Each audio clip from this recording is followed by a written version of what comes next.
सोनभद्र नाम बेचे बेचे बेचे सोनभद्र नाम बेचे बेचे बेचे सोनभद्र नाम बेचे जालू खोली कारोजी खाता जालू।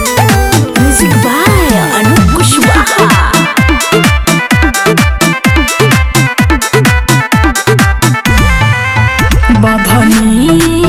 बभनी बाजार काहे जालू खोले का रोजे खाता जालू खोले का रोजे खाता जालू।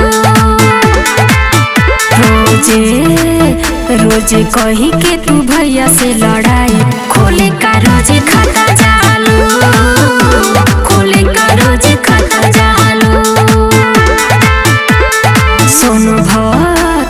सोनभद्र नाम बेचे जालू खोले का रोजे खाता जालू खोले का रोजे खाता जालू।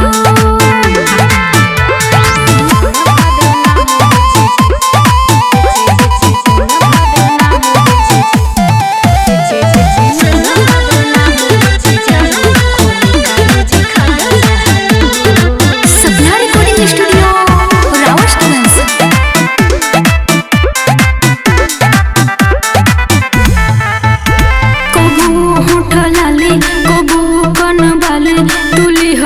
सड़िया दूधी हो कबो सागो बन में कबो फरीपन में मरलू रोजे मुसकी हो कबो होटलाले कबो कनबाले तुली हलो सड़िया दूधी हो कबो सागो बन में कबो फरीपन में मरलू रोजे मुसकी हो। बिचपुर नाम बिचे जालू खोले का रोजे खाता जालू खोले का रोजे खाता जालू। बभनी बला को काहे जालू खोले का रोजे खाता जालू खोले का रोजे खाता जालू।